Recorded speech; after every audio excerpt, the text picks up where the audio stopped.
You're listening to the Corbett Report. CorbettReport.com. Welcome, my friends. Welcome to another edition of the Corbett Report. I'm your host, James Corbett, coming to you, as always, from the sunny climes of Western Japan on this 23rd day of July, 2012. I'd like to welcome everyone back to the podcast and invite you all, as always, to check into my website, CorbettReport.com. That's CORBETT report.com, where you can find previous editions of this podcast, as well as articles, interviews, and videos that I've created over the past 5 years that are available commercial-free and free to the public through the generosity of the subscribers and those who have purchased copies of my DVDs, because they are the ones who help to support this and make this work possible. So a big pat on the back once again to all the subscribers out there. And I would also like to let people know this week about the feedback that I've received over the past week regarding the new server from EuroVPS.com. People might remember last week I was talking about the server changeover that we had when our old server basically melted down. Well, the new server is up, it's running, and the vast majority of the feedback I've received so far indicates that it is a strong and sturdy server that is at the very least as good as the old one, and in most cases, from most of the feedback I've heard, is actually much faster than the old servers.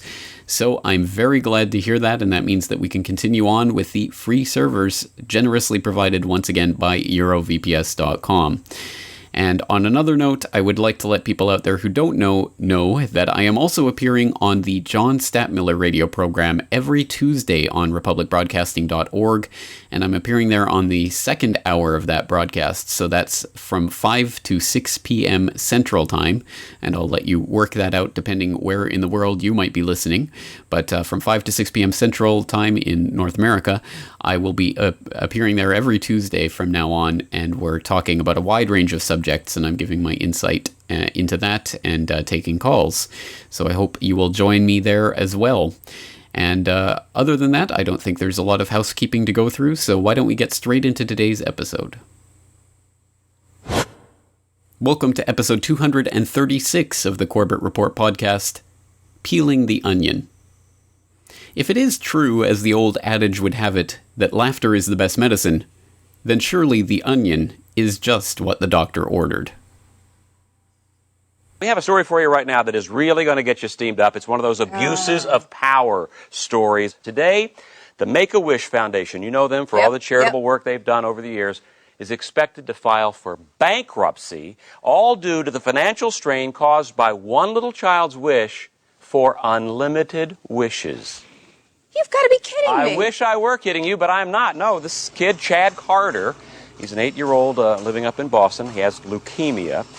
He took advantage of some bureaucratic loophole in the charter of this organization and wanted nonstop wish fulfillment to the tune of 9 trips to Walt Disney World for himself and his family of 5, a real live F-14 Tomcat, which had to be decommissioned from Afghanistan, and daily hot dog lunches with Yankee slugger Johnny Damon, as well as untold hundreds of thousands of dollars spent on fire trucks, dump trucks, regular trucks, and you know, the kid doesn't even drive.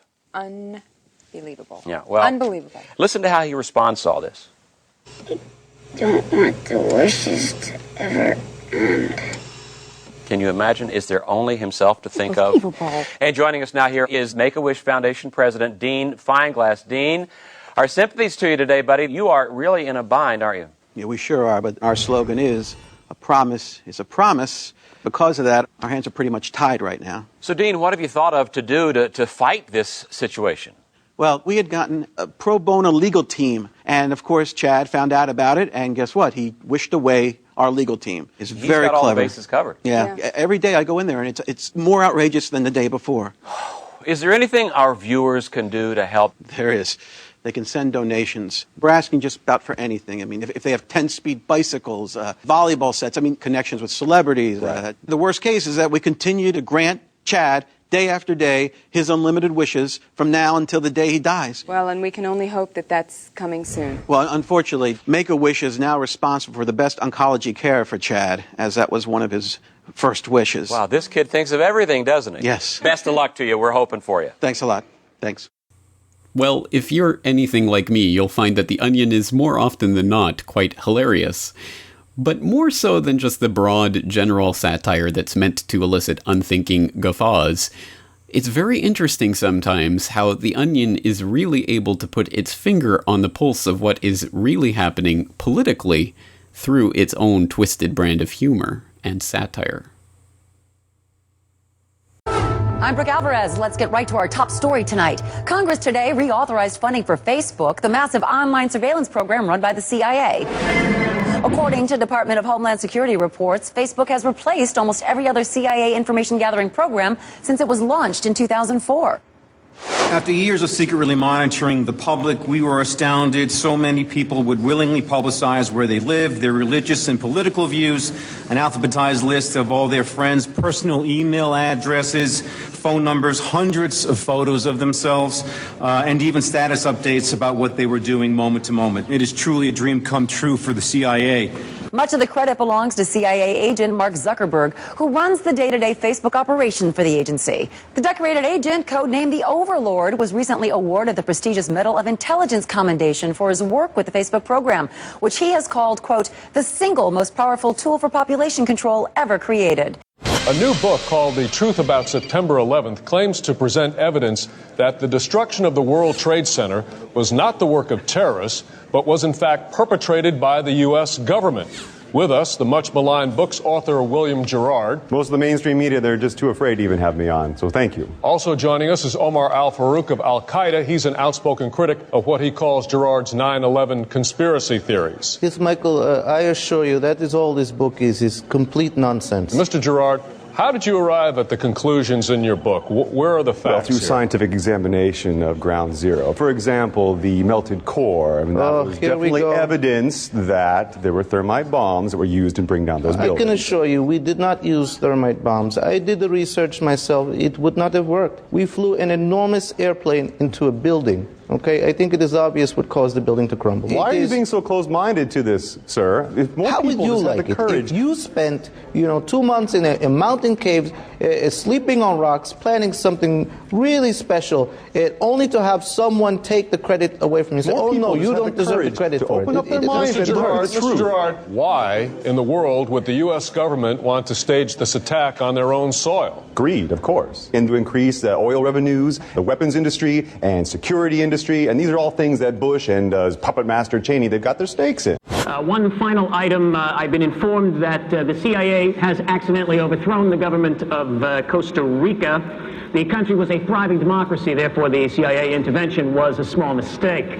For those of you who are interested in the details, over the past several days, clandestine American agents had been overthrowing various governments in Central America, including Guatemala, Honduras, Cambodia, British Honduras, Nicaragua, and Panama.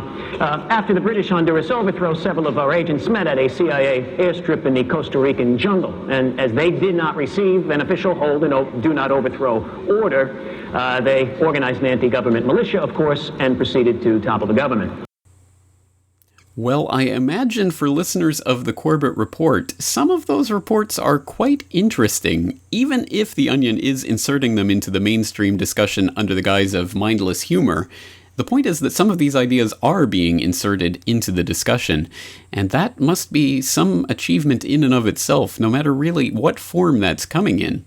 But it does lead to some interesting questions. For example, I myself have noticed numerous times people posting stories from The Onion in various online message boards as if they were real. People not realizing that that ONN in the corner of the screen or the Onion means that it is a fake satirical story, and then running with it because these stories sometimes go so close to the bone, so to speak, politically speaking, that people tend to take them as actual reports.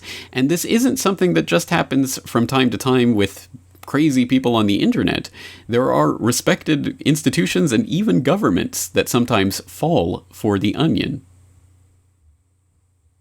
An article and a series of tweets by the satirical newspaper The Onion did not amuse Capitol Police Thursday. The Onion tweets and articles spoke of congressional leaders brandishing shotguns and semi-automatic pistols, taking a class of school children hostage, and threatening to kill them if they didn't get $12 trillion in cash. It showed a doctored picture of House Speaker John Boehner holding a gun to a child's head, and reported that Senate Majority Leader Harry Reid was firing a handgun and wearing a black pantyhose over his head.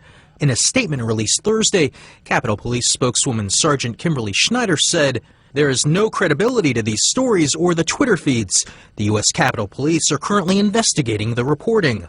Facebook is another site being widely used by the CIA and Mossad for destabilization operations. According to a Department of Homeland Security report, Facebook has replaced almost every CIA information-gathering program since it was launched in 2004. Fox News' sister site, Fox Nation, posted a link on their site to a story from The Onion that read, "Frustrated Obama sends nation rambling 75,000-word email." Except nowhere on the site did they signal that The Onion is not real news, that it's just satire. And let's just say that this isn't the first time Fox has heard a fake story and then run with it. So what do we say for our media if they can't recognize a satirical news story from a real one? Well, whatever your thoughts are on The Onion, when it starts influencing the political discussion and the news cycle to the point where people actually start taking their stories seriously and getting confused themselves, I think it's time that we start looking at The Onion as the cultural phenomenon which it is.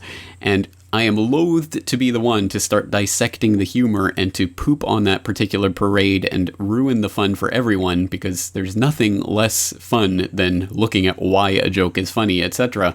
But I think we do have to start examining this humor and what effect it's really having on the populace. It does tie into one particular aspect of predictive programming that I personally find very interesting, and that's the question of, is there an antidote to predictive programming other than simply exposing the predictive programming that we've been subjected to on a regular basis for so many years through the Hollywood hype machine and all the other forms of media that we consume on a daily basis? For people who aren't familiar with the idea of predictive programming or what that is, I've covered that before on this podcast, so I would suggest you go back and listen to some of those previous editions of this podcast and my radio broadcast where I've discussed this at greater length. But let's start examining the idea of predictive programming and the antidote to it. Can humor, can making fun or mocking or satirizing some of these political issues be one outlet for deprogramming people and getting them out of that matrix and presenting them with ideas that they otherwise would never have? I think certainly there is that potential, but then I think there's a further risk of falling into the always satirizing but never actually bringing forth the real information. It's definitely a tightrope, and I have been of two minds about institutions like The Onion and what role they're really playing in society for years now. So this is something that I come at with quite a bit of thinking behind, but unfortunately I'm still very much conflicted over what this all means and where it's going. As I say, I think it's something important to be thinking about, especially as things like The Onion and other news comedy programs continue to often make the news themselves as if they really are the news. And unfortunately, a lot of people identify themselves as people who only get their news through things like The Daily Show or The Colbert Report, which I say unfortunately because clearly they're trapped in that left-right political paradigm and will never lead people out of that into the promised land of the true understanding of our political reality. But at the same time, they do sometimes cover things in a very intelligent and very insightful way. So again, there is a two-edged sword here that I'd like to start examining more fully today, and in order to do that, I recently turned to the one man that comes to my mind when I think about this type of media programming and what's really going on, and that's my good friend James Evan Pilato of MediaMonarchy.com. So last week, after recording our weekly New World Next Week episode, we had a discussion on the media, for example, The Onion, and the other comedy shows which satirize and mock the political issues that we deal with in a serious manner here on the Corbett Report. So let's turn to that conversation and the discussion with James Pilato about how this works and really what this humor is doing in our society. So, James, I don't want to be the party pooper who tries to analyze humor too much, because that's never very fun. But I think we both like The Onion. We both see that they do some very funny stuff sometimes. Sometimes political, sometimes, of course, not.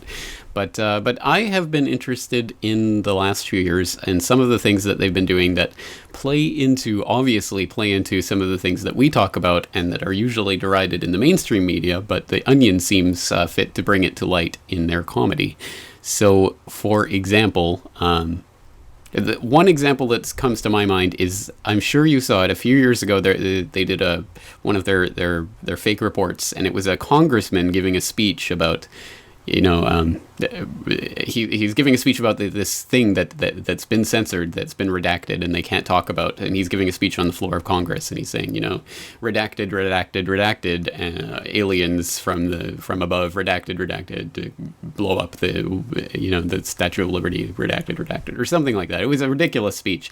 But I saw a lot of people in the wake of that actually spreading that link as if it was real and saying, look at this speech that was given, and what are they hiding, etc., etc., which it kind of blew my mind that anyone would believe it. But it is, it looks real. They do a good job with the production quality, so it actually looks real. So, it kind of blows my mind that people believe it, but at the same time, they're obviously going for that kind of realism, which feeds into the humor. If it didn't look and feel and sound somewhat real, it wouldn't work. So I just want to get a conversation going about what you think, how does this work? What does this do in the general mindset, and how have people received this kind of stuff that you've met in your day-to-day life? Well, first I'd say you're right that over the last just few years or so, their production values in their videos have all skyrocketed and all look unbelievable. And it's different than, something like Weekend Update on Saturday Night Live, which I've always thought is, Saturday Night Live is just the poor man's parody, and it's the easy targets, and it's, so broad and on the nose that no one would ever mistake the Weekend Update for real news, or any of the things they said on there for being real news. But you're exactly right. The Onion has the opposite effect. And I even find when I'm even occasionally telling someone about a story in The Onion, even though I set it up and say, oh, there were, a story in The Onion, and they'll still kind of reply to it as though it's truth. I think for a long time now, James, I've been kind of speculating on my show about technological savvy, and that I would like to think that, all of the bells and whistles and tools, and, now there's, James, there's kids less than half our age who are going to blow us away at doing all of this web stuff that we feel pretty good at right now. But I don't know, the more time goes by, I guess it's like, damn, maybe people aren't getting more tech savvy, because they still do seem to kind of fall for a lot of the same bits. I don't remember that specific redacted congressman speech, but off the top of my head, I know one of the more recent ones, and I think even had multiple installments. So I think one, I would say for folks to make sure you subscribe to the Onion video and also their radio feeds, because there's pretty much something out of one of those every single day. But there was this story about, I forget his serial number, but basically we're following the continuing story of the trial of drone number 347, that a drone had been put on trial, as we were following the court case, and they'd talk to it, and it would say, I can't remember if it just I think it just made the sound of the engine, right? Yeah, just the whirring of the engine. And that is something that exactly we're dealing with now, as we've covered in the news, James, that, the drones are here. There's no more like, oh man, I wonder when the drones they have been unleashed. We're only now already finding out from the FAA and more that, oh no, they're already around, and they may very well be in your city. So it just hits it so right on the nose. Their Onion radio piece, I think today, was, despite no natural disaster, millions fleeing Des Moines, Iowa. So on the one hand, they're just kind of making fun of middle America, and it's so boring. Why would you want to be there? but it also deals with the extreme weather that everyone's dealing with. So I feel like regardless of what it is, it always has some really cutting, commentary on where we are at that very day. And that's, to me, what makes it important. It's true, and it can get away with saying the things that obviously CNN or whatever never could, even though it's out there in the open, and even though everyone knows it and understands it. And I think that's at least part of what makes some of these things so funny. So there was the one recently about, Facebook is basically saying Facebook is CIA or tracking technology or whatever. And I don't even, right now, I'm just remembering off the top of my head, I don't even remember what the joke angle to it was. But I mean, it was talking about Facebook and things like this being government-run kind of tracking technologies. And I remember that being the gist of it, but I don't remember even what the joke was. And it's interesting because, of course, they can get away with talking about this stuff because it's in the form of comedy. It's all just a joke. Uh-huh. I think it was basically saying the CIA is going to close down tons of bureaus and they're going to be able to kind of, lay off a ton of agents because Operation Facebook has been overwhelmingly successful. And they say, hey, Agent Zuckerberg, and they, have a shop thing of them shaking hands in front of the seal. And that's, again, you have to wonder, it's like, so where's the joke? Yeah, exactly. I mean, it would be funnier if it wasn't true. But I guess in some ways, it's like a release valve for people, because I think, as we say, so many people know this and understand this, and they'll never ever say this on any serious news. But if they get to say it on The Onion and make fun of it and show how funny it is, then people can kind of laugh at it and have that release, and then never have to really confront the reality of it. So, I mean, in a way, it kind of almost plays into building up the system, even as it's making fun of it. I can just kind of pick up my own show notes here in my folder, because I basically, I write out a lot of things by hand as I'm working on my episodes, so I can just kind of flip back through and see some of the clips that I've used. And I do use a lot of Onion radio clips because they're so short and they're great to put on the radio show. So even just glancing back, some funny one about, director Michael Bay, takes high octane trip to the grocery store. But it deals with groceries, which we deal with on Food World Order. It deals with, directors who make amazing, big, predictive programming style pieces. But it's just... Actually, James, well, here's my question then, because in one way, this type of stuff can make fun of the system and can get people to laugh at it, which I think can be healthy. I mean, the best thing that we can do with these dictators and puppets, really, that are pretending to be dictators, is to laugh at them and expose them for what they are, which is laughable. And everything they do is just pathetic and laughable. So, in a sense, I think humor and comedy can be valuable that way, so that we actually just laugh at these people and treat them with the contempt that they deserve. But in another way, as I say, I think it almost bolsters the system, because, again, if we just laugh at it and then just walk away and just let it continue, then all it does is just prop up the system. So we could look at something like a Stewart or a Colbert, where every day, really, they're coming out with sometimes very insightful, very biting political satire, usually from the left side, but sometimes they'll even attack the left puppet. But does that actually transform anything, or does that just bolster everyone in their own self-righteousness and their belief that the other side is laughable, therefore they never have to examine their own side? And I don't know. I mean, I think for Stewart and Colbert, I just don't see how they're actually transforming anything valuable in terms of their comedy.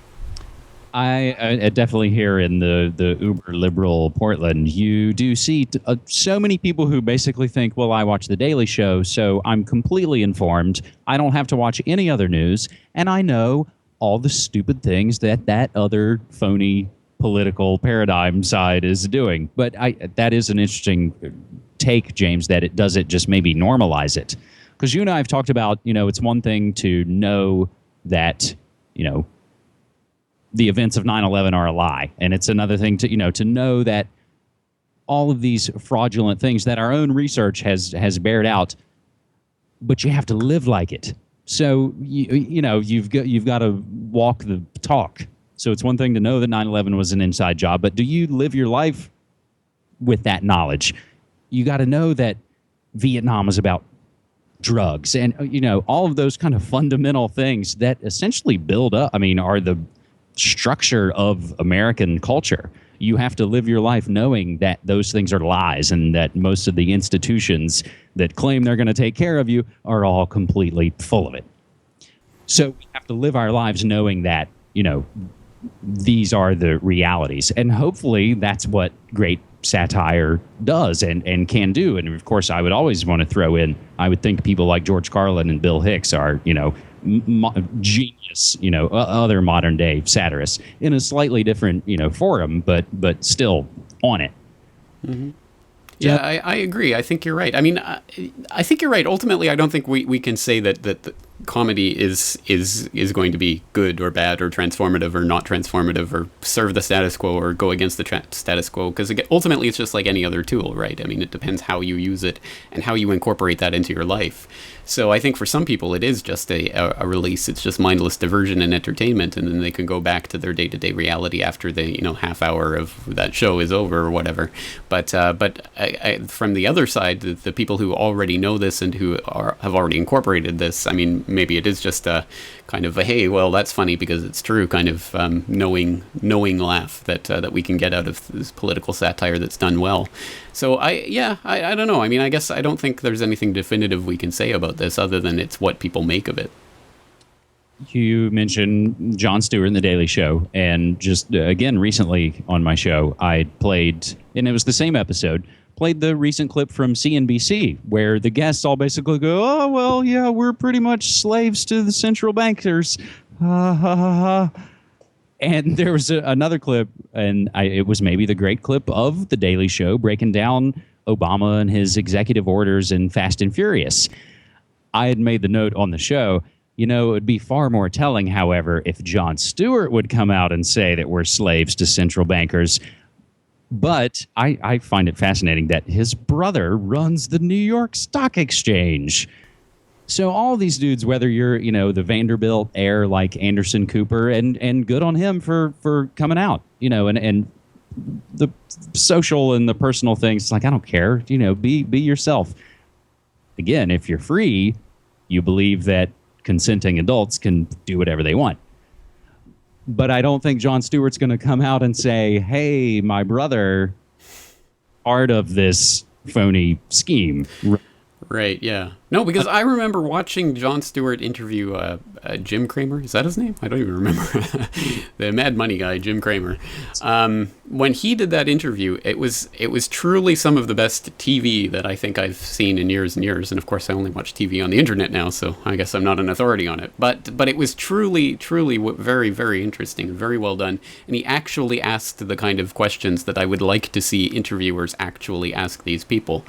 Serious questions, and it was actually, a fruitful conversation. And it was the kind of conversation that left me thinking afterwards, if just more mainstream programming were like that, I think I would be a lot less, motivated by my hatred of the mainstream programming, because at the very least, there were some real questions and topics raised. And it was, it's the big irony. It's the Joker, it's the clown, it's this guy who's not even pretending to be a journalist, who's actually asking questions that you would expect journalists to ask.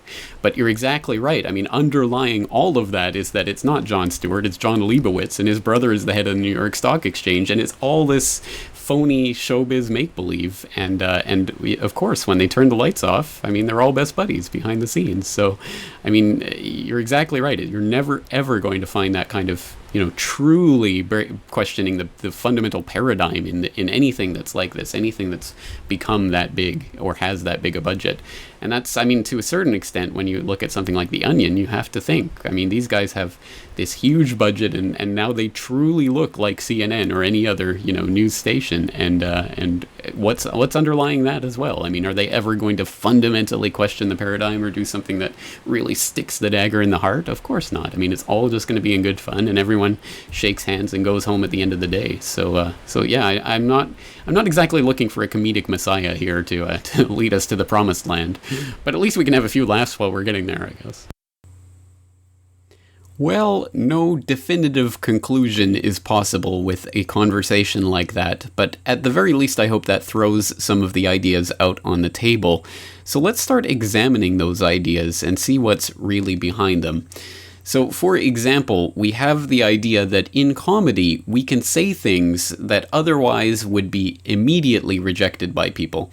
People have their guards up when they think they are getting involved in a political conversation, so if you go up to someone and start arguing with them about 9/11, for example, well, depending on what type of person they are and what kind of mental defenses they've erected against that particular issue, you may have, a snowball's chance in hell of actually converting them to your point of view, not necessarily because of a dearth of evidence that you might have or factual information to back up the points that you're making, so much as simply their cognitive defenses against anything that would threaten their worldview.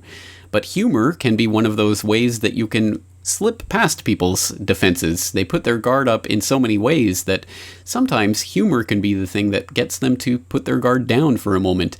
And in that way, comedians can sometimes get away with saying things that we could never say in a straightforward way in any other context. And one example of that comes to mind for me was the brilliant example, I think, very brilliant performance that Stephen Colbert did at the White House Correspondents' Dinner when he was, I think, really the only person during the reign of King George W. Bush, to really, to his face, while he was in office, really call him out on so much of the garbage that was happening in his administration. Now, obviously, this doesn't go into 9/11 truth or those types of issues, but within that mainstream paradigm, I still think that Colbert did a pretty good job of needling George Bush in a way that, if he wasn't a comedian, he never would have gotten away with. Wow, what an honor. The White House Correspondents' Dinner. To sit here at the same table with my hero, George W. Bush. To be this close to the man. I feel like I'm dreaming. Somebody pinch me. You know what? I'm a pretty sound sleeper. That may not be enough. Somebody shoot me in the face. Is he really not here tonight? Damn it. The one guy who could have helped. By the way, before I get started, if anybody needs anything else at their tables, just speak slowly and clearly into your table numbers. Someone from the NSA will be right over with a cocktail. Mark Smith, ladies and gentlemen of the press corps, Madam First Lady, Mr. President, my name is Stephen Colbert, and tonight it is my privilege to celebrate this president. Because we're not so different. He and I. We both get it. Guys like us, we're not some brainiacs on the nerd patrol. We're not members of the Factinista. We go straight from the gut. Right, sir? That's where the truth lies. Right down here in the gut. Do you know you have more nerve endings in your gut than you have in your head? You can look it up. Now I know some of you are going to say I did look it up, and that's not true. That's because you looked it up in a book. Next time, look it up in your gut. I did. My gut tells me that's how our nervous system works. Every night on my show, The Corbett Report, I speak straight from the gut, okay? I give people the truth unfiltered by rational argument. I call it the no-fact zone. Fox News, I hold a copyright on that term.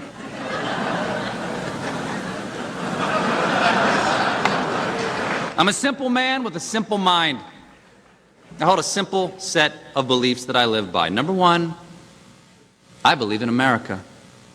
I believe it exists. My gut tells me I live there. I feel that it extends from the Atlantic to the Pacific, and I strongly believe it has 50 states. And I cannot wait to see how the Washington Post spins that one tomorrow. I believe in democracy. I believe democracy is our greatest export, at least until China figures out a way to stamp it out of plastic for 3 cents a unit. As a matter of fact, Ambassador Zhou Wenxiang, welcome. Your great country makes our Happy Meals possible.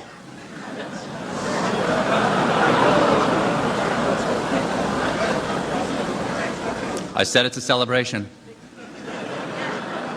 I believe the government that governs best is the government that governs least. And by these standards, we have set up a fabulous government in Iraq.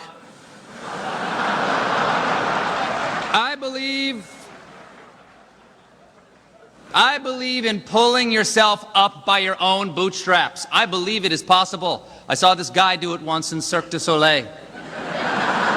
It was magical.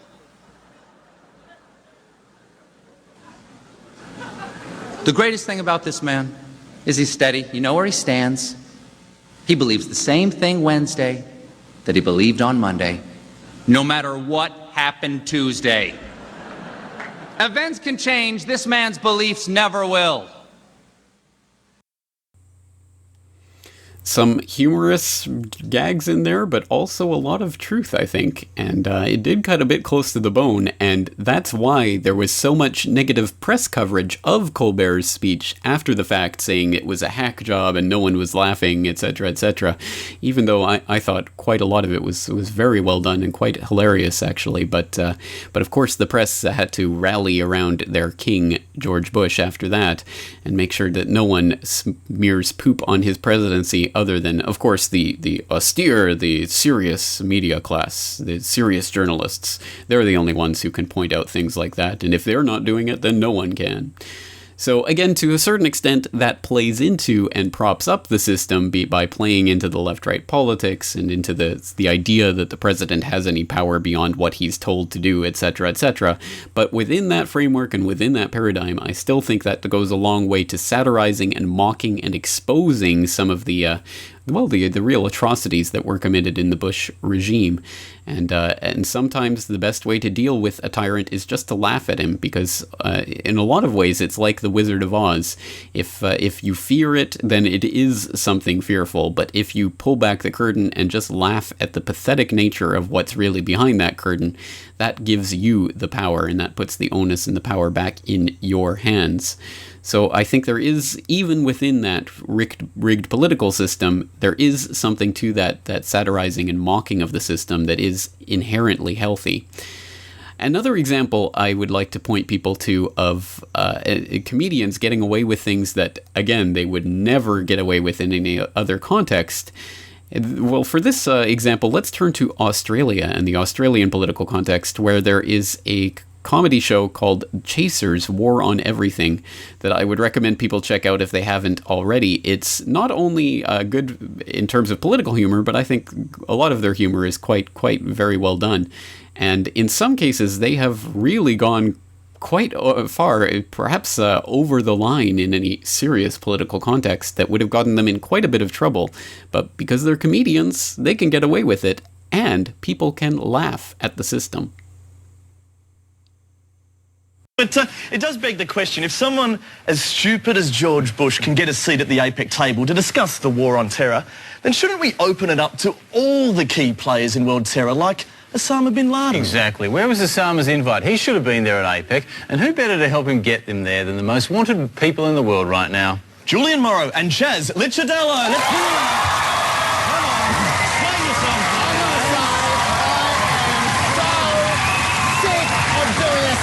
Dirty work for him. That guy owes me big time. Oh, he does. Look, $160 million they spent on APEC security, the biggest lockdown operation the country's ever seen, and yet there were holes in the security wide enough to drive 3 trucks, 2 motorcycles and 4 Secret Service guards through.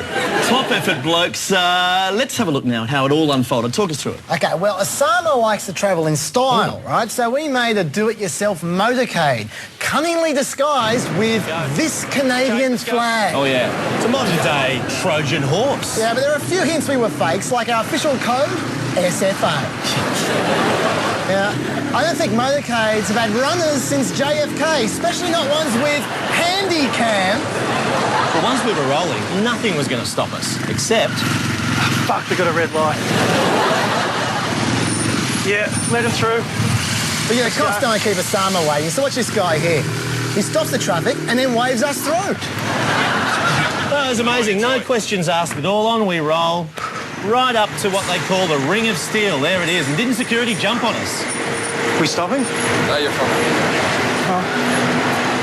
Yeah, not too much checking at that checkpoint. Yeah, so look, we were just walking on down, right on down to the red zone. Now, that is the real no-go zone, but I tell you what, it's pretty relaxed in there. Look at this guy can't hear his back to us. I don't know what he's looking at. Yeah.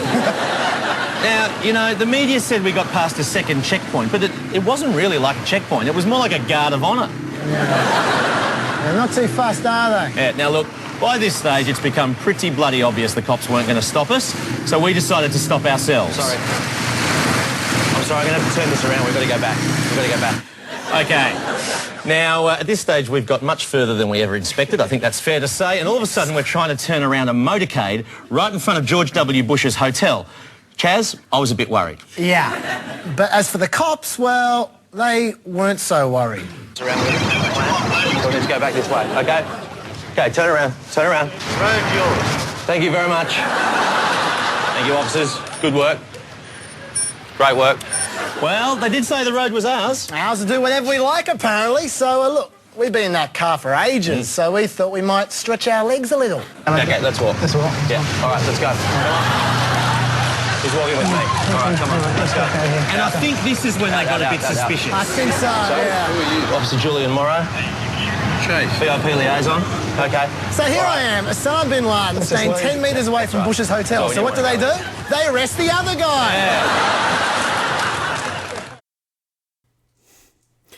And in other political contexts, we can find the same thing playing out. For example, fellow Canadians out there might know Rick Mercer and some of his rants from formerly This Hour Has 22 Minutes and more recently Rick Mercer Report. And sometimes those rants are actually somewhat insightful.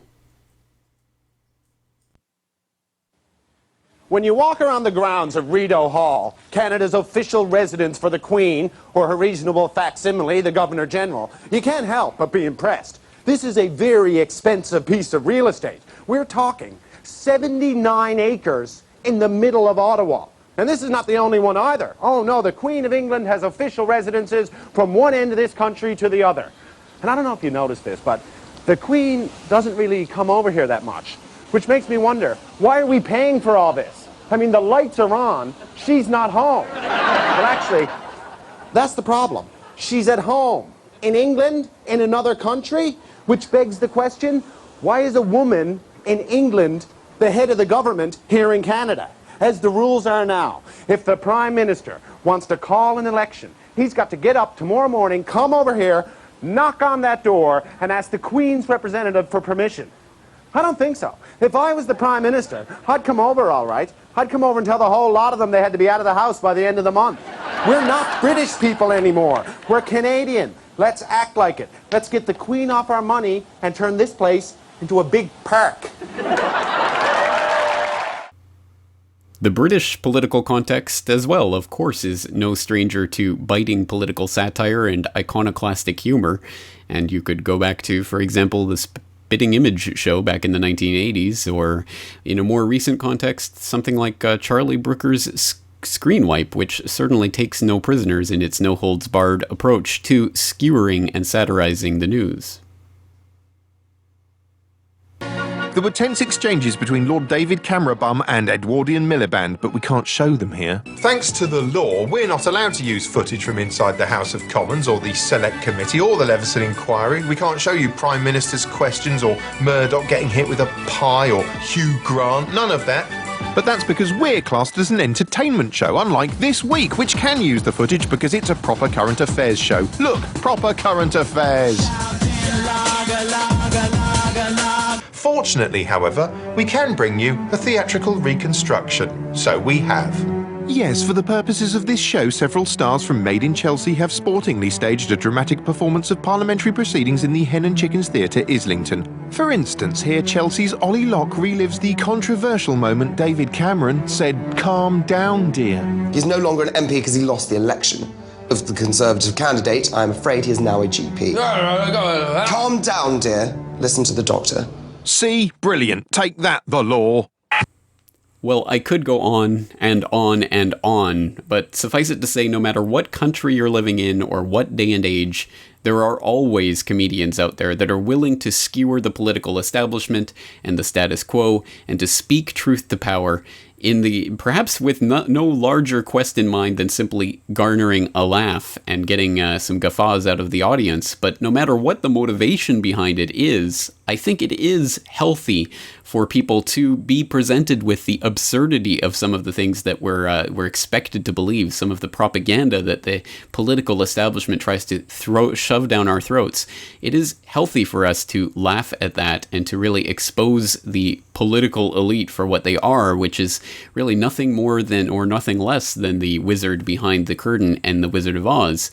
And the wizard is something to be feared if we are scared of it. But if we're not afraid, and if we go and we peel back the curtain and we look at what's behind, and we see it's just a pathetic person that we can laugh at, who's pulling strings and trying to confuse us and make us believe that they're all powerful, well, once we can do that, then we have, in a sense, won. We have already won once we have slain the dictator in our minds that prevents us from looking behind that curtain. So I think there is something very important to this idea, and the idea that comedy can slip in behind people's defenses that they erect all the time around sensitive political ideas and ideas that really protect their identity and their worldview. So we've talked about the paradigm shift on this program before, in the ways that people really have to come to a completely different worldview, and that's a very traumatic event in a lot of ways, especially when it goes to some of people's core ideas about the way the world really works. And it's not something that people do lightly or transiently or very often in their lives. So we erect very powerful defenses against genuinely new ideas. And one of the best ways to slip around people's defenses and get ideas in through the back door, as it were, is through comedy, because people have their defenses disarmed when they're laughing at a subject, and they're willing to hear new ideas in a way that they might never do if you come up to someone, for example, talking about 9/11. No matter what names, dates, facts, figures, and documents you have at your disposal, no matter what evidence you have to back it up, it may not be enough to actually convince anyone of anything if they've already made up in their mind the fact that they're not going to listen to anything about that subject. But if you've got a humorous approach to it, they might listen to it in a different way altogether. So there is a positive side to all of this comedy, but I think there are potential negatives as well. Harkening back to that conversation with James Evan Pilato, perhaps all of this is just a steam valve, just a release, so that, yes, we can laugh at the ridiculous absurdity of the propaganda that they're trying to shove down our throats. But if all we do is to laugh at it and then to go about our daily lives as if nothing's really different, then we haven't really affected anything. We haven't affected that revolution of the mind that I was talking about earlier in this the podcast a few episodes ago, that is the true political revolution we're seeking. So it has to go beyond simply the comedic. It has to find some deeper meaning, and people eventually have to want to go and look up the actual facts and get the documents and the evidence and put the pieces together, which is a slower and more laborious and considerably less fun process, but one that I think you'll agree we have to go through, which is why I do that on a weekly basis here on the podcast. It's why that I often will sit here and present events and names and figures and dates and put that in front of people, because I think that is ultimately what this is all about. But once again, perhaps comedy is the way to get us from here to there. There are a lot of people out there who, as I say, have their defenses built up, and if they're willing to at least peek up over that wall that they've built and erected around their treasured ideas because of the comedy, well, then that's one way to do it. So there is the steam valve question, whether it's actually going to affect anything or whether people will just find a way to incorporate the absurdity into their lives and use the humor as a way of laughing at it and recognizing it and exposing it and then continuing on with their lives.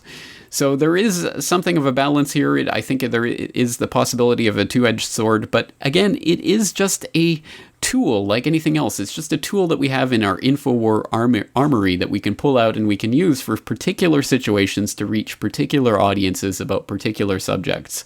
So I'm all for the knowing and understanding your audience and who you're trying to reach with any particular message. And that's the best way you'll ever be able to affect people's minds, is not simply to go in with the one-size-fits-all approach, but to adapt for different situations and to have a variety of approaches. And again, not everybody does have a variety of approaches. Some people are genuinely funny and funny all the time, and some people wouldn't know humor if it hit them over the face. With a dead fish, a la Monty Python. But whatever the case may be, again, I'm not saying one person has to be all men to all people, but I think we need to incorporate different strategies and at least be open to different ways of doing things on the media level like this. So what does this all mean? Well, for my own perspective, I myself have done a few explicitly comedic videos, and this harkens back to at least 2008 when I did a comedic video on the occasion of the release of NIST's final report on WTC7, which is a travesty of science, is a ridiculous report, and anyone who looks into it and looks at what was really concluded there and how it was concluded and what was left out, etc., will know that that was a shoddy report by any stretch of the imagination, and not something to take lightly. But given the absolute absurdity of what they were trying to put forward, and especially the absurdity of that press conference with Shyam Saunders, the NIST representative, it was so absurd in and on its face that I couldn't find any way to seriously present that information. I wanted to show the absurdity. So I made a humorous video called An Emergency Warning to Office Workers. It's up on YouTube. I think it's garnered somewhere in the neighborhood of 80 or 90,000 views by now, which is considerably more than any serious video that I would have put out on the subject would have garnered. So there is something to that. It did reach out to people, and people did pick up on it, mostly I think within the 9/11 truth community, because once again, it is so absurd that it really is self-parodying. All you have to do is take what NIST was saying and put it to its logical conclusion, and it becomes something of a joke. So that was the take that I took on that, and I think it was effective for what it was. It's a short video, it's humorous, but it does go to the real issue of WTC7, what that's about. So I put that out there, and people responded warmly to it. Fast forward to 2011, the 10th anniversary of 9/11-2001, I put out a video, a very short, under 5-minute explanation of the official conspiracy theory of 9/11. Probably most of you out there have seen it. It's called 9/11, A Conspiracy Theory, and it is, as we speak, it is approaching 1.5 million views on my own channel, but it's been mirrored on many, many other channels and been seen all over the place there, so I'm sure it's over 1.5 million views in total by now. And that has definitely become my most popular video and probably the single piece of media that I'm most well known for. And that, to me, is interesting, and it's something that I've lamented in other contexts before, saying that, well, it's kind of ironic, isn't it, that I do all of this serious factual information that I put out, and I really put a lot of laborious, detailed work into getting the facts and putting documents out and linking to them so that people can follow them, etc., doing all of that work when a short 5-minute pithy kind of take on 9/11 gets more views than anything else I've ever done. In a way, that's a sad thing, because there's obviously much more to be said and in much more depth and detail, and it's a very serious topic. But to a certain extent, human nature is human nature, and if people respond to the humorous presentation of those facts, then at the very least it can open up people's minds to taking a look at the information. And once again, I speak from experience on this, not only in the comment section of that video, but also from emails I've received. I've heard over and over and over again, from people who have never looked into 9/11 but saw that video and thought that was interesting and they wanted to know more, or B, from people who know about 9/11 but have never been able to reach certain people, but they show them that video and those people became interested in what they've been talking about all these years. So there is something about humor is a way of unlocking people's minds when it comes to subjects like these, and I can speak from experience on that. I tried, again, earlier this year, I put together a video called Stuff a Government Says, to use the PG version, that's up on YouTube, and once again, it did fairly well. It got 20 or so thousand views, which is more than most of my serious videos get, and it was just a compilation of ridiculous, stupid things that politicians say, and once again, laughing and mocking the political class that deserves absolutely none of our respect, and doesn't deserve to be treated with the seriousness and the sobriety with which we treat every pronouncement from government, as if these clowns who presume to rule over us really are anything other than clowns. So once again, I think I consider that to be a success because it did what I wanted it to do. But I'm going to try again. Right here on this podcast, I'm going to premiere a brand new video that I've just made. It's hot off the press, and so before I even put up on YouTube or anywhere, I'm going to put it in this podcast so you can watch it. It's called How to Foil a Terror Plot, and the long and short of it is that for years now, I've wanted to put together a video or a documentary or a project or a report or a podcast episode or an article or something detailing the numerous times, the times more than I can even count, that in the last 10 years that the FBI has gone into a domestic group of some sort, of usually a ragtag band of mental deficients who couldn't tie a shoelace if their life depended on it, given them money, given them funding, giving them equipment, given them guns, etc., trained them and set them up to do some sort of dastardly terrorist plot, and then busted them at the last minute, swooped in and busted them and saved the day. And of course all the headlines, oh, big terror bust by the FBI, etc., etc. And it's one of those subjects that there is so much evidence and so much documentation to do on this, but the subject matter itself is so absurd, it's so stupid, it's so ridiculous on its face that it's another one of those subjects, if you just tell it the way that they expect us to believe it, it makes fun of itself. So instead of putting together that dry, documented, laborious, detailed report on this subject, I decided to put it in a short, pithy, humorous video that, again, I hope will reach out to people and will unlock some minds on this subject. So I don't know. I don't know if it will strike that chord. Who can ever know if it will ever, if any particular thing will hit that particular zeitgeist, to use that much co-opted word, or not. Maybe it won't. But at any rate, I'm putting it out there. I'm hoping that it will at least resonate with some people who do understand there is something deeply, deeply wrong with these FBI terror busts that are going on. So who knows, perhaps in the future I will do that documented, dry, sober report, the very serious report. But for the moment, let's just put out this humorous video and see how people respond to it. Because again, I have a feeling it will reach out to more people. And more is not necessarily better. I'd rather have quality over quantity, but if we can at least start to expand the audience and get more people interested in these subjects, it can't be a bad thing. So on that note, I'll stop yapping about it and start showing it.